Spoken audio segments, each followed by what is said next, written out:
কবিতাৰ শিৰোনাম পিয়াপি দি থকা হত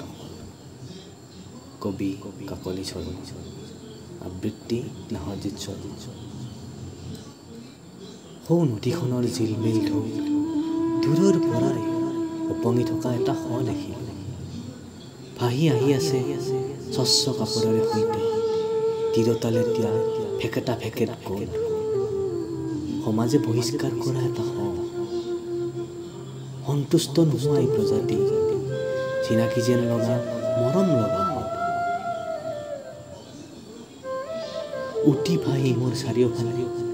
প্ৰদক্ষিণ কৰিছে কোনেনো কি কৰিব পাৰিব সময় যে তাকৰ নদীৰ বহল পৰিসৰৰ হেৰাই পেলোৱা নিথৰ দেহ পাহৰি পেলোৱা পৃষ্ঠাৰ নস্বাত দফা উদঙি ফপলা কত যে চৰু অপমানিত হ'ব বহু উচ্চ হ'ব ইয়াত একো বিচাৰি লাভ নাই পিয়াপি দিয়াৰ বাহিৰে নিথৰ ধন্যবাদ।